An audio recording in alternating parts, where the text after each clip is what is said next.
Let's go to our chief national security correspondent, Jennifer Griffin. She's at the Pentagon. Good morning, Jennifer. Good morning. Hi, Lawrence. I'm here in the D.C. Bureau, but I just want to point out that almost exactly 5 hours ago, we got the first alert that the Israeli missiles and the U.S. missiles had struck Iran. It was a joint operation from the get-go. I'm told that this operation will last not hours, but days. This is an open-ended operation with a wide variety of targets. I'm told from a senior U.S. military official that the U.S. is focusing on military targets, on ballistic missile sites, on anything that could pose an immediate threat on the Iranian Navy, but the Israelis are targeting Iran's leadership. So any of the targets that you hear about, the Supreme Leader Ali Khamenei being targeted, the defense minister being targeted, those are being carried out by the Israelis. Let me mention some of the targets that we know were hit this morning in Tehran: the Defense Ministry, the Parliament, the National Supreme Council, the Ministry of Intelligence, the Iranian Atomic Energy Agency.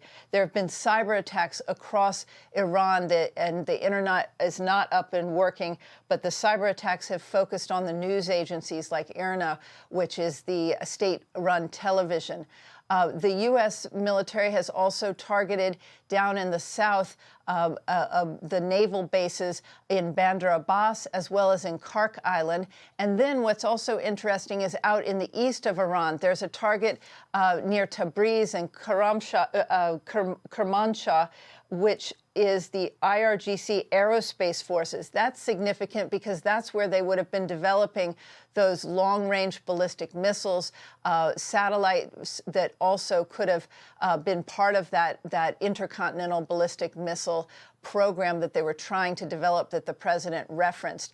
But the biggest problem right now is the stockpile of cruise missiles and ballistic missiles that the Iranians built up since last summer, because they were terribly degraded last summer in the 12-day war, but they have been working to rebuild that missile supply. We're seeing some of those missiles being fired at Israel. As Trey reported, they have, for the most part, been intercepted by the air defenses. But of all of the U.S. military bases in the Gulf, the only country where U.S. bases were not targeted this morning is Oman. And of course, Oman's foreign minister had been leading and mediating those talks in Geneva, and then came here to Washington to lobby Vice President J.D. Vance to try and avert what we've seen happening in the last 5 hours, and which is basically turning into a regional conflict.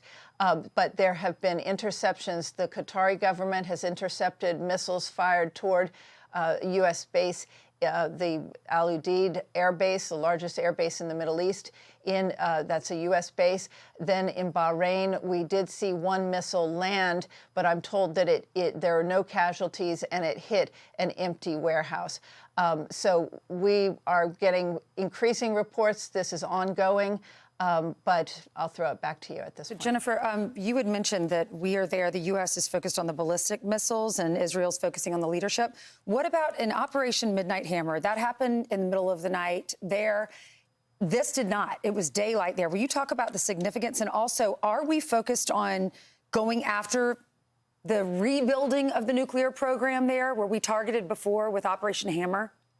I think what we've seen so far, Ainsley, is that there are some nuclear targets that have been included. We've seen explosions in Bushehr. There's a nuclear reactor there. There's a site near Qom, which is just south of Tehran, that we know to be linked to the nuclear program. We haven't heard yet that there have been strikes on the 3 sites that were struck last summer, but it is likely that there will be strikes on those sites because the Iranians have been rebuilding. There's been activity seen through satellite imagery of vehicles outside of Natanz, Isfahan, and Fordo. So I would expect those would be struck again, but I also would expect the kind of weapons that maybe would strike that would be delivered by a B-2 bomber, and we have not seen evidence that the B-2s have been engaged in this first line of attacks. In terms of the daylight and choosing the daylight, after last summer, it was very important to be able to still have some element of surprise. And unfortunately, given the open source intelligence these days, the amount of satellites, the ship spotters, the flight trackers, it's very hard for the U.S. military to move without people seeing what their assets are doing. So I think by striking during the day, there was an element of surprise. It's Ramadan. And I think those initial strikes targeting, one of the first strikes was targeting Iran's supreme leader's compound, Ali Khamenei, who has been the leader of Iran since 1989. If you can imagine, he's the longest serving leader in the Middle East. His compound was targeted, and I think they probably wanted to lure the Iranian leadership into some bit of complacency and assuming that they would be home or in their offices during daylight hours. It also is a sign that they feel pretty confident that they control the air above Iran and that the air defense systems are not as strong as they were last summer. They were degraded quite a bit in the 12-day war.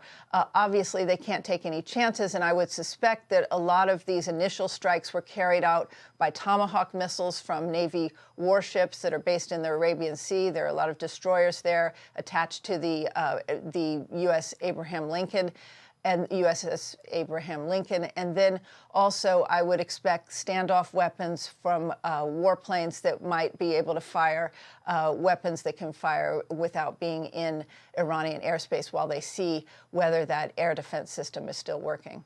Jennifer, when you look at Midnight Hammer, okay, middle of the night, got it, was a quick operation, and then after 12 days it was done. It might be interesting that you start at 8 in the morning local time. Maybe by the time it gets dark, they're out of power. And then we really can light up the skies. And we could take down there with cyber attacks and with physical attacks, various operations. You think that could be part of the battle plan? I think what we're going to see are rolling operations, and I think that what we see tonight will probably light up the skies, as you said. But this first phase was targeting Iran's leadership, their top leaders, the head of the IRGC. We don't have the battle damage assessment, and we don't have confirmation of those deaths yet. But that, again, the Israeli military has been responsible for that targeting.